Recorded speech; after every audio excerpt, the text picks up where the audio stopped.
Hi there, Sandra here from createinspain. Now today's card is a large one, and it's large for a reason. It's a pop-up card. Trying to do this on a small scale won't be as easy, particularly if you're a beginner. So I have a piece of A4 card which is folded in half, and that is my base. The front of this card is done in two pieces. I have a design which is printed out. Now I could have printed it on here. I've chosen to print it off separately. So this piece is going to go over the top of that, but I want it to be raised up. So I'm going to put pieces of foam tape on the back of this before I attach it to here. Then when I've done that, I will stick it onto the front of my card. I could have cut a whole sheet of foam, done an offset of this. I just didn't bother today. If I remember before I post the file, I'll actually create the offset for you for a foam layer if you want it. Turn that over and make sure it's up the right way, and then I will stick it down on there so that it's in the right position for my picture underneath, and it just causes a little bit of a shadow. If you want a greater shadow, then put thicker foam on the back. There's the front of my card done. Now in this particular case, what I did was I created these words and I made them a drawing file rather than a cut file. And in a shortcut slot, if you put a fill on an SVG and you send it to Canvas, it will actually fill everything in. So that was an outline font and I filled it in, but it did take the scan and cut about 20 minutes to do just that bit. But that's the outside of my card done. Now the inside of the card is going to be a pop-up, as I mentioned. Not a straightforward pop-up, but a really nice pop-up. And it isn't that difficult to do. Now don't panic if you don't have the print and cut function card for your machine. Maybe you've got a CM machine or you haven't got around to buying it. Not everyone wants it. What you need to do is to import the SVG file that I give you into Canvas. If you import an SVG, it'll put the image in there as well as the cut lines. If you import an FCM, so I'm not going to put the FCM, if you imported an FCM, you wouldn't get the image.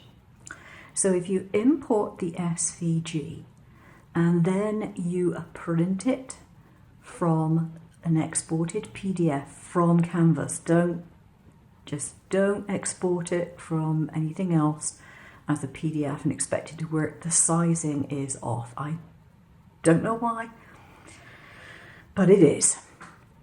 As long as you import it as an SVG into Canvas and then export that PDF, you will get the right sizing. Now what you won't get is the positioning. What you will need to do is to scan your printed image into your scan and cut, just let it scan it, import the cut lines and then line them up on your screen. And that way you'll get them in the right place.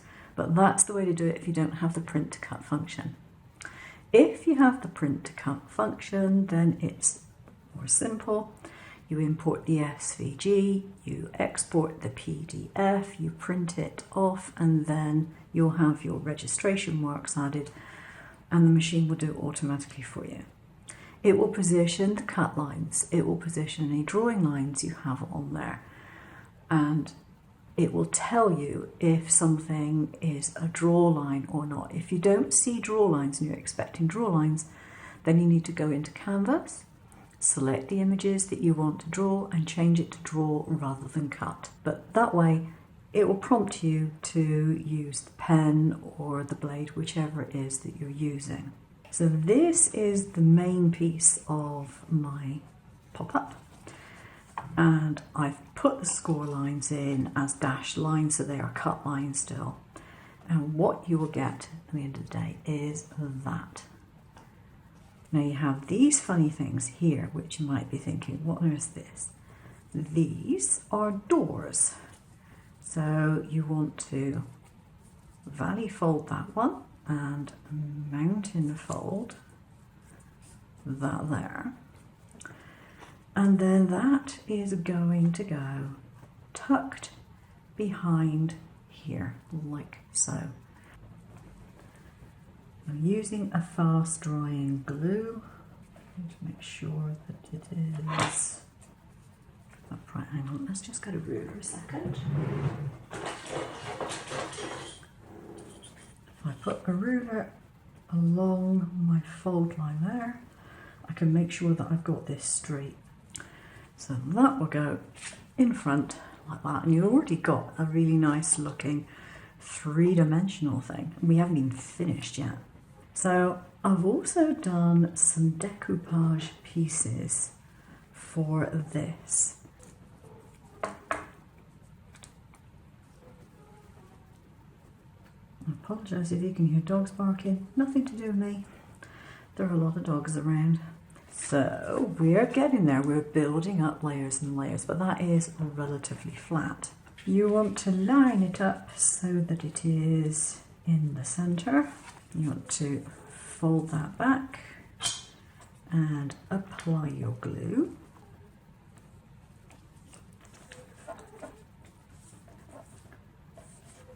If it's glue, just make sure it hasn't moved too much. Now this is why I need the A4 size on this, because this is almost to the very edge of the card, not far off. So the top piece, you fold down, you apply your glue.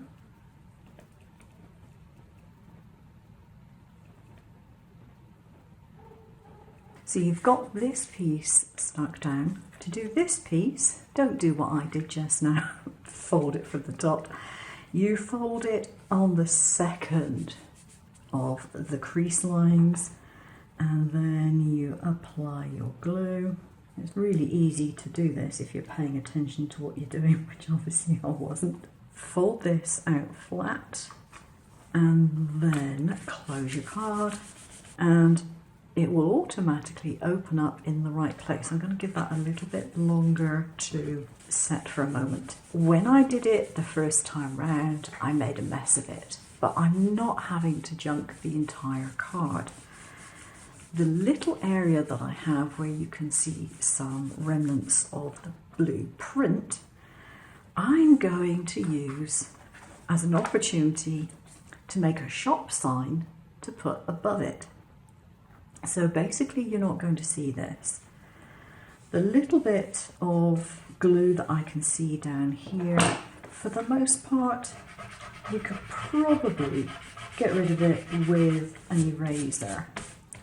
However, it's going to have another piece put on there anyway, so I really don't have to worry about it. I have some other pieces, some plants that I want to put in my little florist shop. But I don't want them flat, I want them to stand up.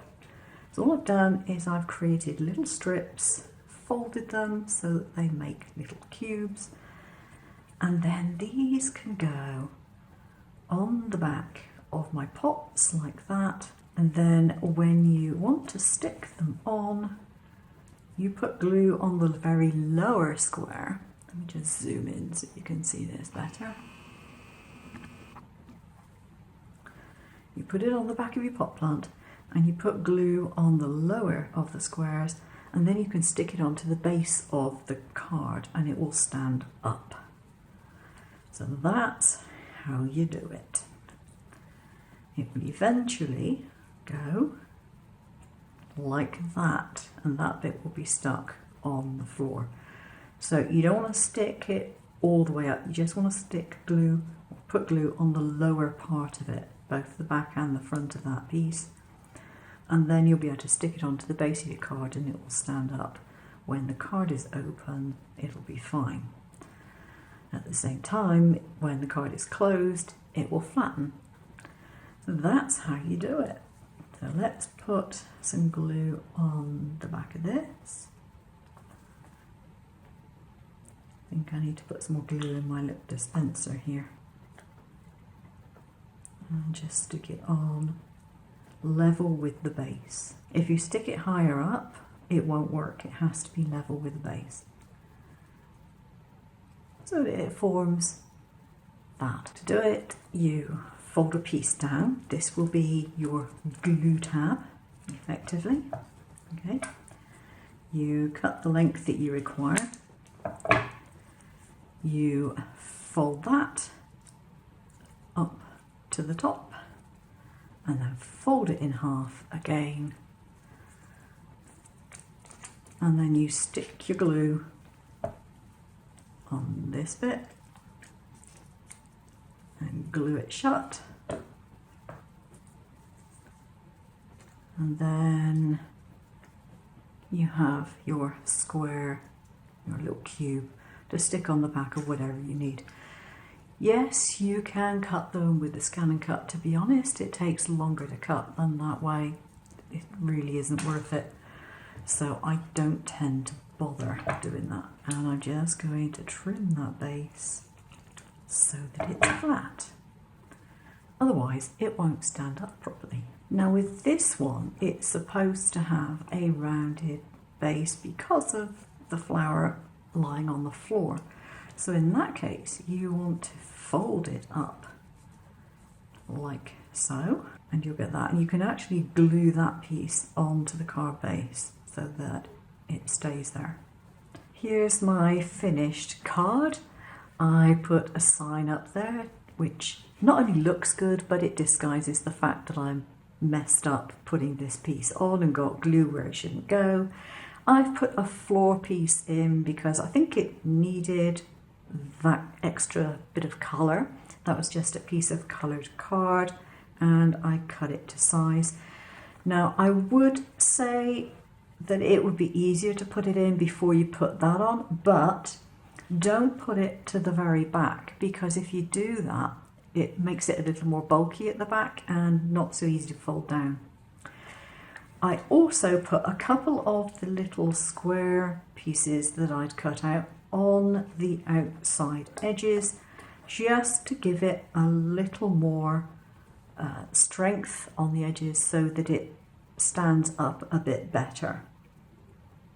I've put my plants in scattered around on the front, and so that's all completed. So to close the card up, I would fold that back,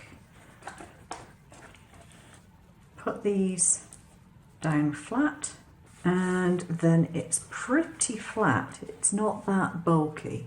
Now the front bit of it, as I said, you could cut this out possibly in a vinyl if you didn't have a gold pen.